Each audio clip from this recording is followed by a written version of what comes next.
Here, you're ready for your dose of reality.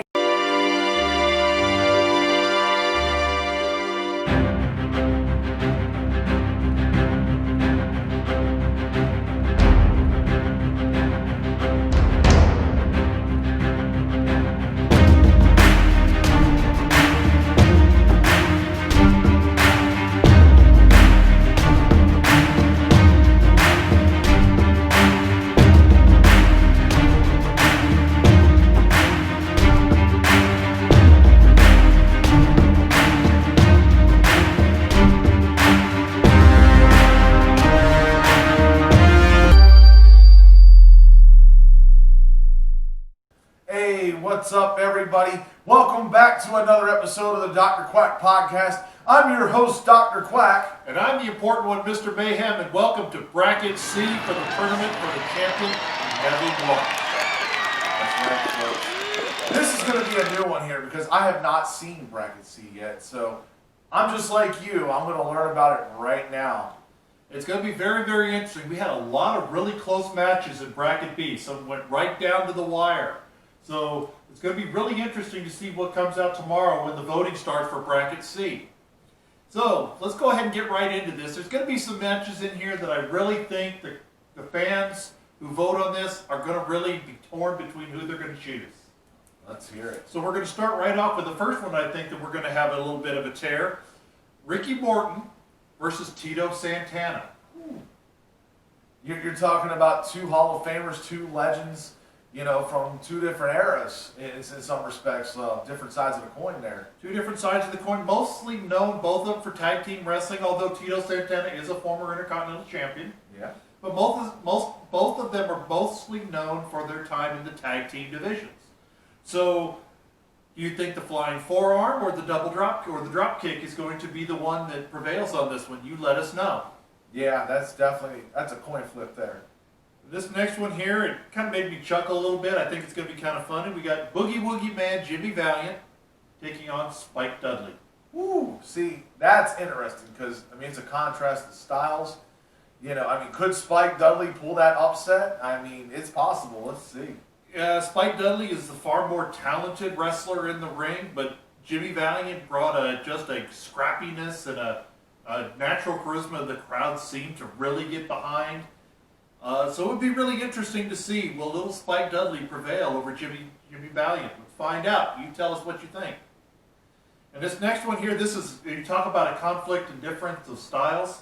The Universal Heartthrob, Austin Idol, taking on Stevie Richards. Big Stevie Cool. Woo. Wow. You know, I mean, and a lot of people said if it wasn't Hulk Hogan being the world champion, Austin Idol could have been that guy. Could have been that guy. Superbly talented, multiple times taking on Ric Flair, took on Harley Race multiple times, always around the world title picture in the NWA. Incredible to watch. Look up some old videos if you've never seen Austin Idol's work. You'll find out why, if it wouldn't have been for Hulk Hogan, you can see why Austin Idol was the guy on the list. But Stevie Richards, you know, he has, you know, two groups that he was a leader in. You know, the Blue World Order and Right to Censor. Yeah, but while I enjoyed the Right to Censor, the WWE really screwed that up. It was going so well, and then it, like the WCW did with the NWO, it got really convoluted. Yeah, so this is going to be interesting to see. Who we got next? Next, I think this is going to be the superstar match card of the night. Owen Hart taking on Billy Kidman. Woo!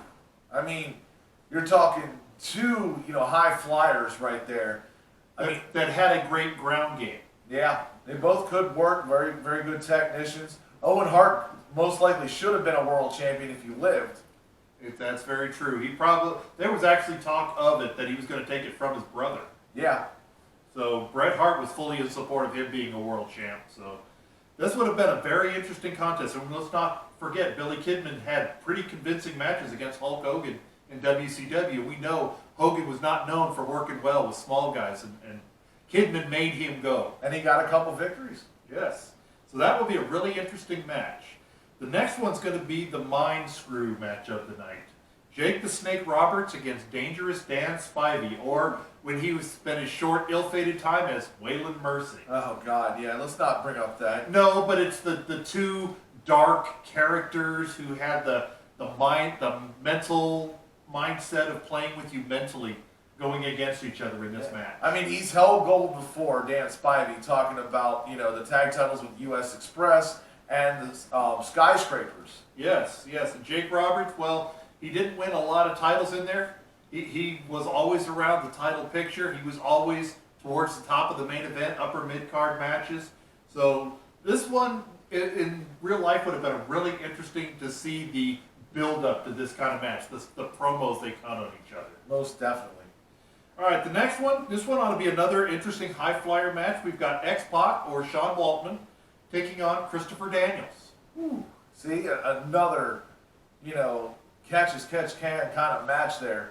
Yes, X-Pac, the lightest member of the Clique, 1-2-3 Kid, winning IC Gold, Cruiserweight Tag Team.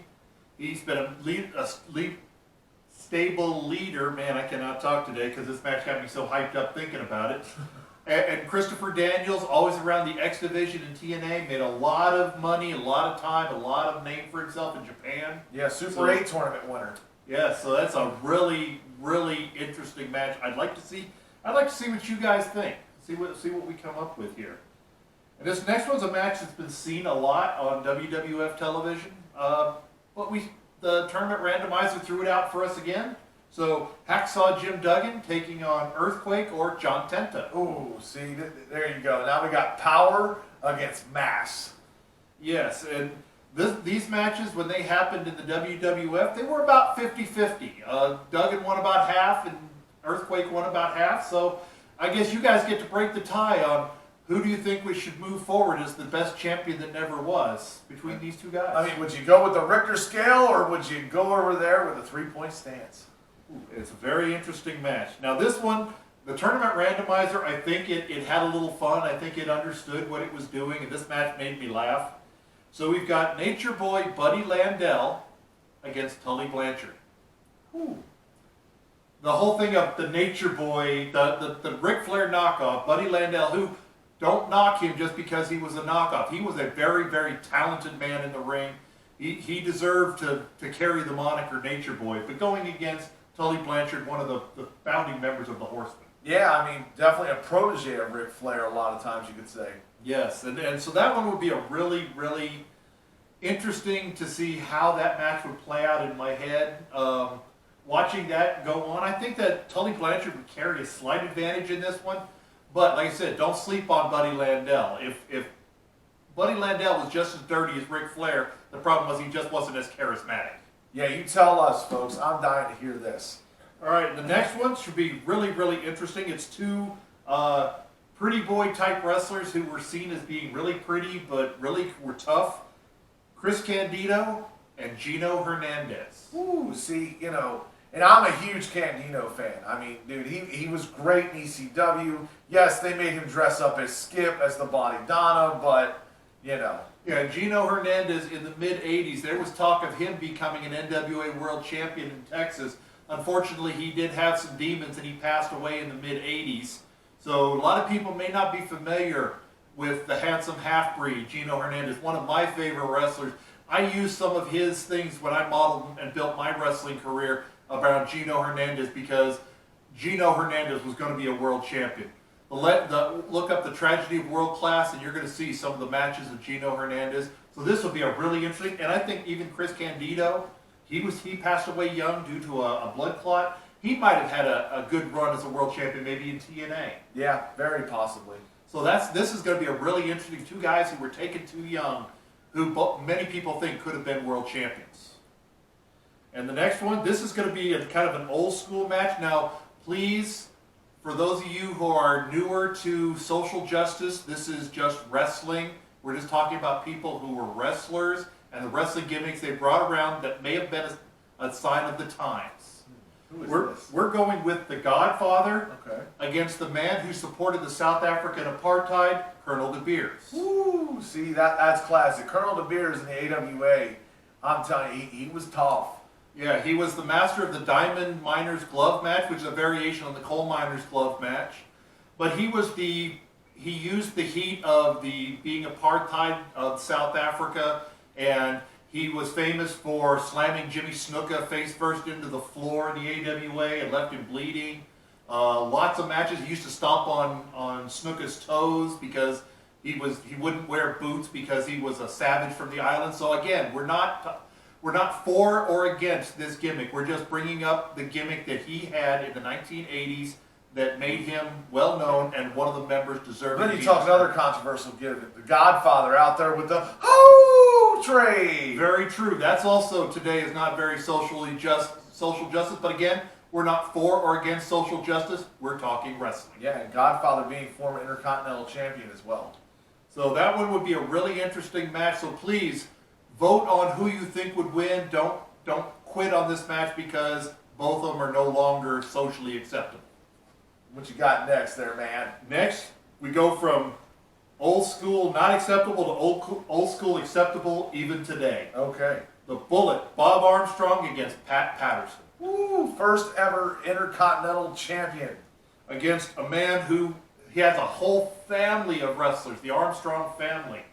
And Bullet Bob himself, he wrestled for 50 years, carrying matches all over the NWA. So this old school match, I don't ever remember actually this ever happening.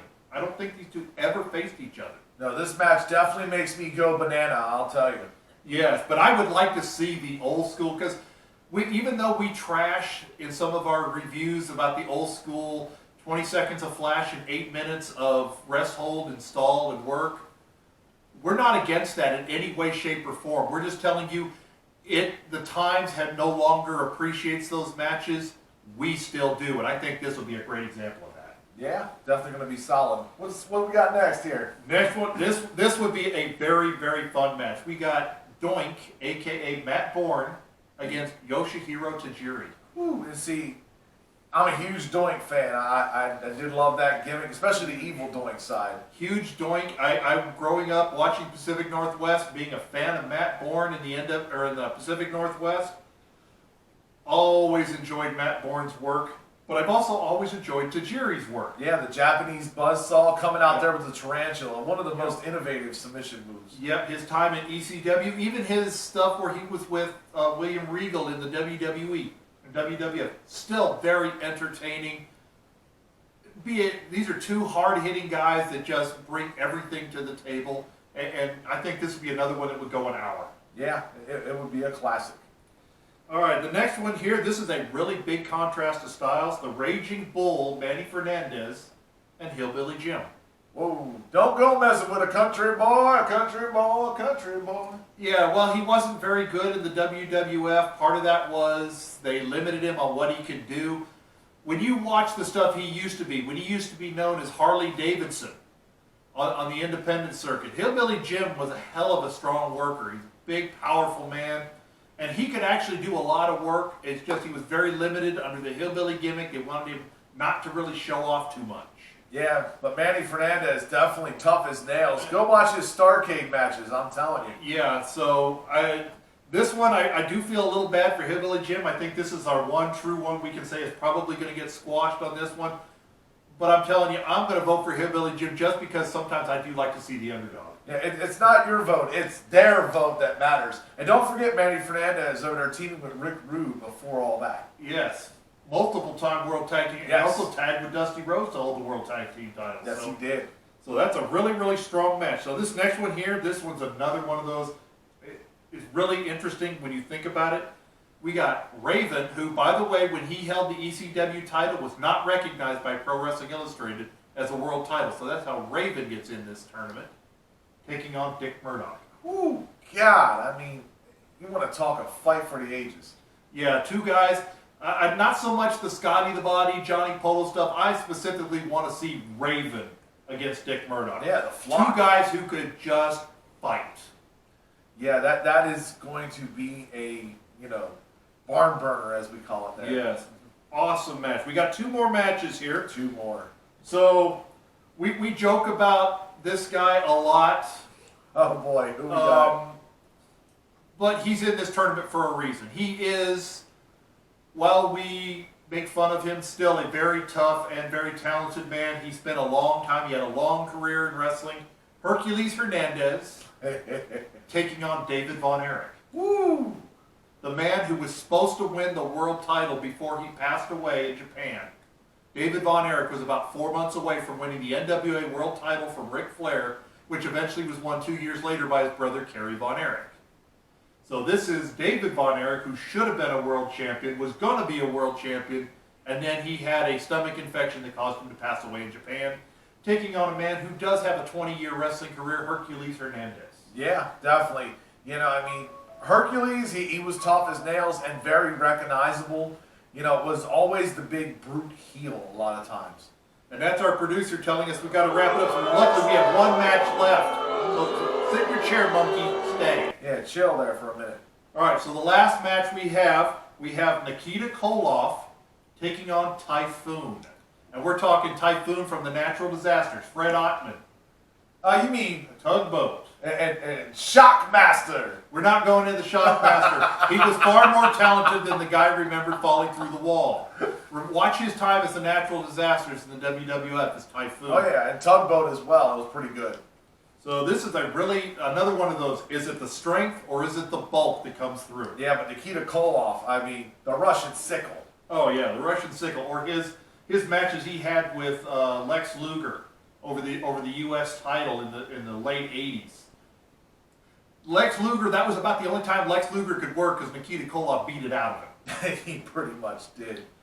So that's all of the 16 matches we got. The voting on this starts tomorrow at 9 o'clock in the morning. So you tell us who's going to be moving forward from Bracket C. Next week we're going to come out with Bracket D. So are you going to handle Bracket D, or do I have to make sure I keep you in line? I'll handle this. I'll handle Bracket D because that's what we do here. I'm your host, Dr. Quack. And I'm the important one, Mr. Mayhem, reminding you, you're the vote that's telling us who was the champion that never was. And I'm out.